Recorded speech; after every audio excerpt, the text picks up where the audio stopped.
Question: how does one discover foundational beliefs? So now we are moving into Descartes' meditations so that you can see what he is intending to do in his foundationalist project. So what I'll be doing here is kind of guiding you through one of his meditations. And so kind of in the spirit of that meditation, I'm going to set the template to darkness. And in any case, we will be moving towards or through Descartes' arguments in his first meditation. There is a total of 6 meditations, but at least today we will only cover the first meditation. Sort of. Okay.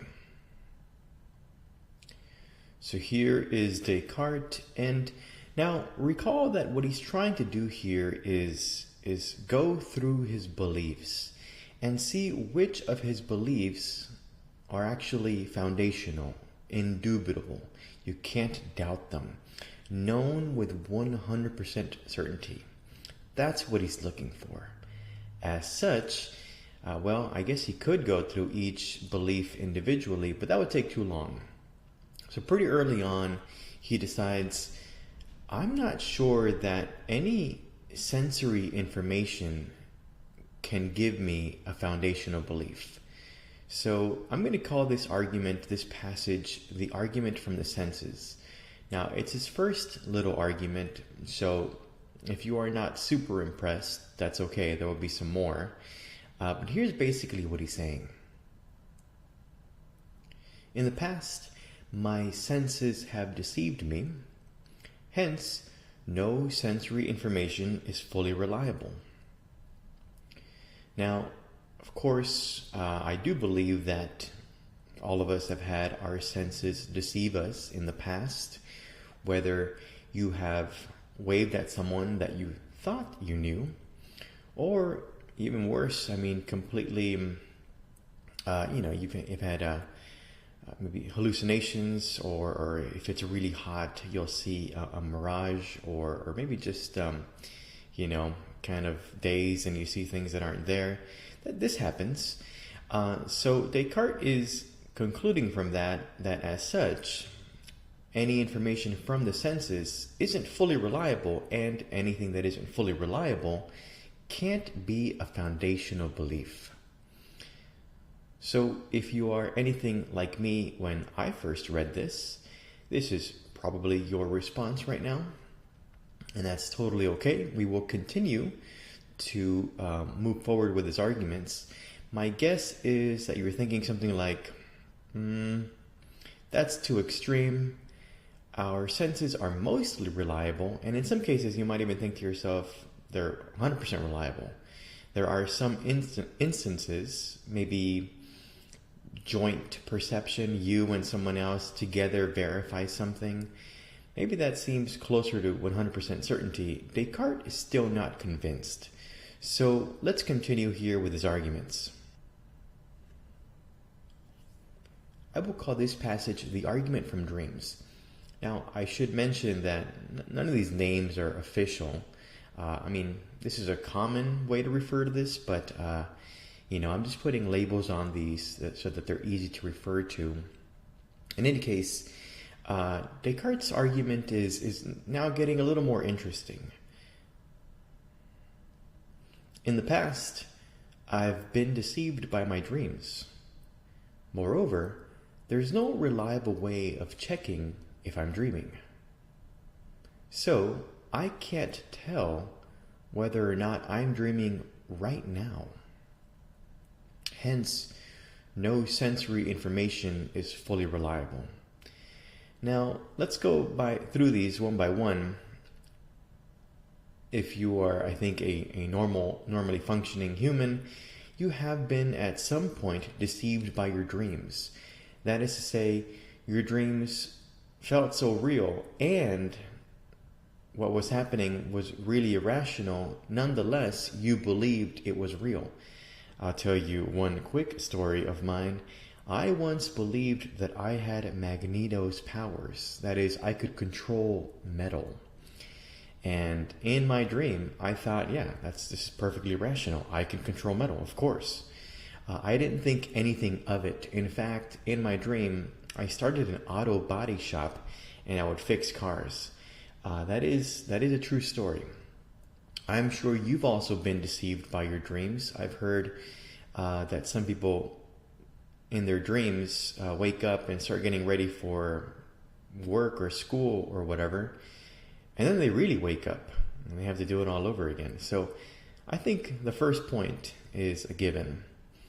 Moreover, there's no reliable way of checking if I'm dreaming. I actually think, and you might disagree with me on this one, but I think this is true as well. I've never heard a method for checking of whether or not I'm dreaming. So I've been told that you can't read in dreams. I can read in dreams. I'm not sure if that's because I read more than the average person, but I can read in dreams. I've been told you can't check the time. I can check the time. I've done it myself. So I'm not entirely sure what would work here for checking that you're dreaming. Third point. So you can't tell whether or not you're dreaming right now. Well, if you accept the first 2 points, this is kind of a sub-conclusion. And there's something to this. I mean, in many cases where I have been dreaming, I really did think that I wasn't dreaming. And so, why can't this be one of those cases? You have to ask yourself, would you be dreaming that you're watching a philosophy video? Well, you've had weirder dreams, so I think it's possible. In any case, the final conclusion is, well, sensory information is not fully reliable. That's sort of the flow of the argument. And I think, in the very least, it gets you thinking. If you're anything like me, when I first read this, now you're at least paying attention. You're thinking to yourself, well, yeah, how do I know I'm not dreaming right now? It's interesting thought experiment.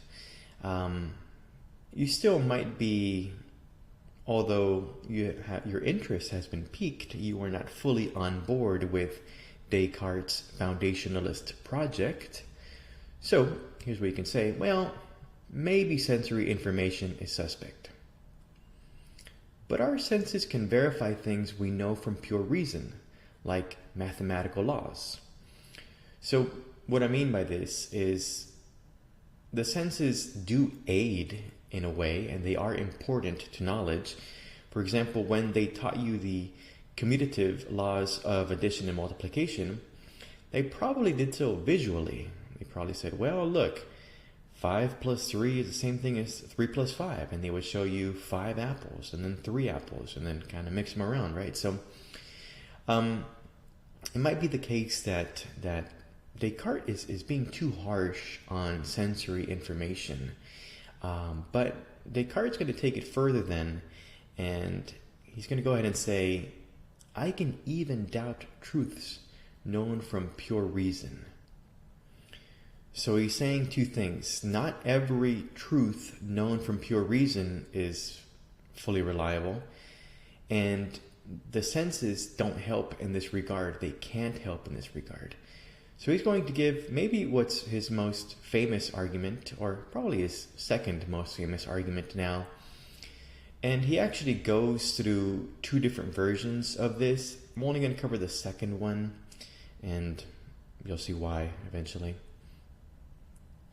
Okay, so this is the evil demon argument. Again, he doesn't call it that. I'll call it this just for us to refer to it more easily. Premise number 1. If it is possible that an evil demon developed an artifice to deceive me, then my sensory knowledge and even truths known from pure reason can be doubted. It is possible an evil demon is deceiving me. Therefore, my sensory knowledge and truths known from pure reason can be doubted.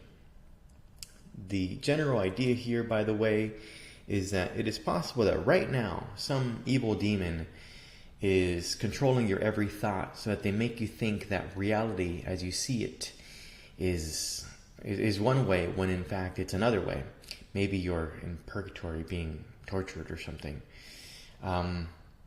He's also thinking that an evil demon, sufficiently powerful one, can make you think erroneous mathematical facts. Maybe an evil demon can get you to believe that 2 plus 3 equals 4.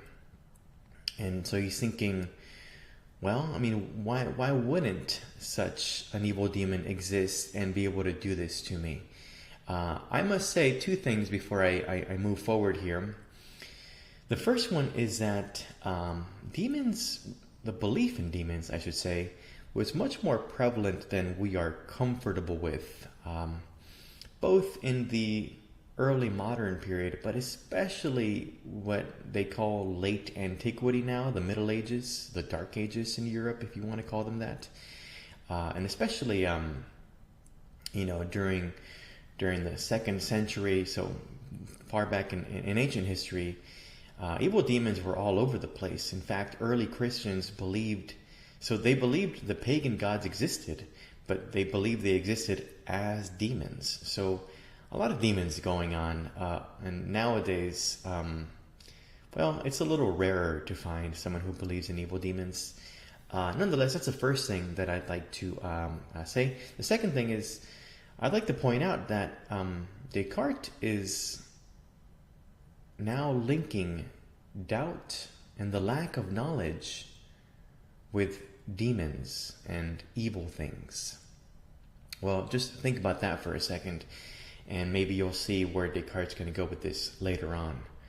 Okay, so at this point, I'd like to introduce a sidebar, because many people, again, are just simply not convinced by this notion of demons. So I'd like to give you sort of a modern day evil demon argument, or even though he didn't mean it this way, it's sort of the equivalent epistemically. So let's take a look now at the work of Nick Bostrom. So Nick Bostrom is actually, I'd say, pretty popular now, even in pop culture. He is the director, at least as of this recording, of the Future of Humanity Institute in Oxford University. And he's known for multiple things. We will be covering him again in the future. For example, his arguments for putting limits on artificial intelligence. Right now, we're going to cover his simulation argument. So, let's take a look at that. Here is an important concept for you to wrap your mind around. The post-human stage is the stage of technological maturity required to create ancestor simulations that are sufficiently detailed to include conscious beings. So the idea here is, if you've ever played that game, The Sims, the idea is eventually we're going to get to a technological stage where we can actually play that game, The Sims, but the little beings inside of the simulation will actually be conscious. We can actually replicate a mind program in each of those little beings inside the simulation. You might think to yourself, why in the world would anyone do this? Well, the general idea is that these would give amazing predictive power for problems in social science. Of course, social science is dealing with some of the most difficult and complex problems because there are so many moving parts. Each variable in social science has a mind of its own, literally. And so these ancestor simulations would be a means for modeling possible hypotheses in the social sciences. But even away from academia, there are some other purposes or uses of this. I imagine anyone who would want to start a business would absolutely want an ancestor simulation. They would just program their business into it and see how well it does. Or if you are a gambling person and you want to see the outcomes of sports games or have some more reliable data on that, there's just a lot of reasons why people would want to use ancestor simulations. So whenever we get there, or if we get there, that would be called the post-human stage. So again, if we ever finally acquire this technology, boom, we're in the post-human stage. And really, any civilization, intelligent civilization in the universe can reach this stage. We will still call that the post-human stage. Okay. So the simulation argument is pretty simple. It's just the case that one of three possibilities obtains. Essentially, only three things are possible. Intelligent civilizations either never reach the post-human stage. Now, this is completely possible. Perhaps every single intelligent civilization in the universe eventually finds a way to destroy itself before reaching the post-human stage. Now, there is some associated musings by physicists about a great filter. It's associated with something called Fermi's paradox. Essentially, a bunch of physicists were sitting around talking, and they were wondering, well, if there's so many stars in the universe, and our star seems to be pretty average, and our star has an intelligent civilization orbiting around it, there should be many, many other intelligent civilizations in the universe. Where are they? And one possible answer to that has been now referred to as the Great Filter. And it basically states that intelligent civilizations eventually do the equivalent of committing suicide. They destroy themselves, or they knock themselves back into the Stone Age. In any case, this is one possibility, and that means that no intelligent civilizations ever pass that Great Filter, so they never reach the post-human stage. That's possible. Here's another possibility. Intelligent civilizations reach the post-human stage, but don't run simulations.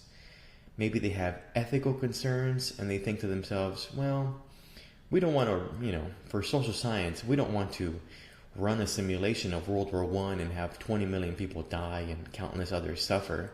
That would be wrong. So maybe they get the technology and they decide not to use it. Now, I shouldn't say this at this point, but that seems extremely unlikely in our case. But let's go over the third possibility before we talk about that. Perhaps intelligent civilizations reach the post-human stage and run simulations. This is sort of maybe, I'm not sure if you want to call it the best case scenario. At least it's better than possibility number one. And in case we get the technology and we use it, that is the third possibility. Okay, let's think about that third possibility for a second. If we're being fair, and just, I guess not fair, but just completely open in our assumptions here, you'd have to give a 1/3 possibility to each of those possibilities. Let's just think about that third scenario. We get the technology and we use it. If possibility 3 obtains, then you are very likely in a simulation. Why? This is since there would be more simulations than actual realities. So it is more likely that you are in the simulation than in reality. Think about a world where simulations exist. Well, I would certainly have one, and it might be the case that in universities you'd have hundreds of simulations per university. All the researchers would have their own simulations, maybe dozens of simulations each. Maybe their students would. Now transfer that over to other developed countries.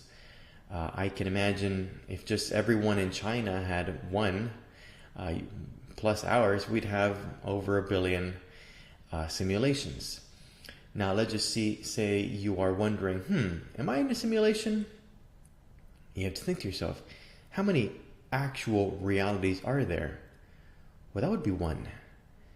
And by this point, how many simulated realities are there? Well, we said about 1 billion. So what are the odds you're in the real one? 1 over a billion. Those are really, really bad odds. So if we ever reach the post-human stage, your best guess is that you're probably in a simulation. That is the conclusion of the simulation argument. By the way, it is a hypothetical conclusion, right? That's assuming we get to the post-human stage. But if we ever get there, you might as well assume that you're in a simulation, is what he is suggesting. In any case, this is extremely concerning. I take it you are now in this condition. For our purposes, though, you can think about that and study that on your own if you'd like. For our purposes, though, this is a real epistemic barrier to real knowledge. I mean, we think that, for example, our right hand truly exists. If you look at your right hand, you think to yourself, yeah, that's made out of flesh and bone. There's some blood in there. What you don't think is that it's a bunch of ones and zeros. And so what's going on here is that we are not even capable of knowing information from our senses. We don't even know that our hand really is there in the form of flesh and blood, as opposed to ones and zeros. Moreover, if you're in a simulation, why wouldn't they have programmed every single person to believe mathematical errors? What would be mathematical errors in actual reality? For example, if you had a simulation, it doesn't seem impossible to program into their mind programs, that 2 plus 3 equals 4. I'm not sure why that wouldn't be possible. As such, both truths known from pure reason, as well as our sensory experiences, our observations with our eyes and ears and all that, they come into doubt if you're in a simulation. So that's the same kind of feeling that you want to have when thinking about the evil demon argument. Let me do a very quick food for thought here. A food for thought within a sidebar. So I hope you recall this slide from day 1 about how there are some contemporary philosophers who see their work as continuous with the natural sciences. Well, Nick Bostrom is a pretty darn good example of this type of philosopher. The books that I've read by him, or he's had a role in them, all cite a ton of empirical data. I mean, for example, for superintelligence, he cites everything from, computer science findings to moral psychology. He's all over the place, right? So that's clearly empirical data that he's using, data from the sciences. And in a book that he co-edited, in which he has, I think, at least 2 chapters that he had a hand in, Global Catastrophic Risks, this is, I want to say 90% empirical data that he's using. So him and all the other writers. So this is clearly the work of a philosopher who is using the natural sciences to make his points. So excellent example of that is Nick Bostrom. Okay. Back to the darkness here of Descartes. Question. Is it possible that there's nothing we know with certainty? Once you introduce this evil demon, really everything comes into doubt. That's why we call it the hyperbolic doubt, right? This is an extreme form of doubt. Maybe I don't know anything. This method of doubt really leaves us in the dark, pun intended.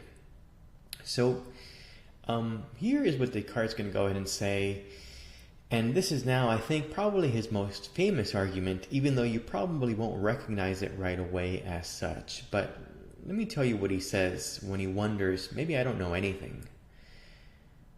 Here's what he says. No, I know at least one thing. I know that I exist because I have convinced myself that I can doubt everything, including my own existence. But I can only doubt that I exist if I actually exist. This is, of course, the very famous, I think, therefore I am.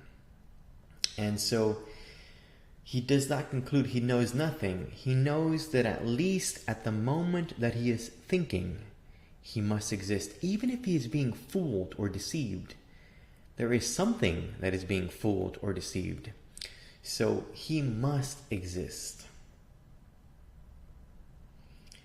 Now, I am skipping ahead a little bit, and I think that's okay. I want to give you an overall feeling of Descartes' foundationalist project. So he did find that one foundational belief, that he exists, that's for sure, he thinks. And I'm skipping forward, like I said. Here are the other things he discovered to be foundational beliefs. He, at the moment he is thinking, must exist. Yes, we've already covered that one. Each phenomenon must have a cause. Okay? An effect cannot be greater than the cause. Indeed, the mind has within it the ideas of perfection, space, time, and motion. So it is on these four foundational truths that Descartes plans on building up the rest of his belief structure. His whole system of beliefs he will build up on the foundation of these four beliefs. So it is a daunting task. Could you imagine building up everything else that you know, or supporting everything else that you know on these four things? And that's what he plans on doing. Will it work? Stay tuned.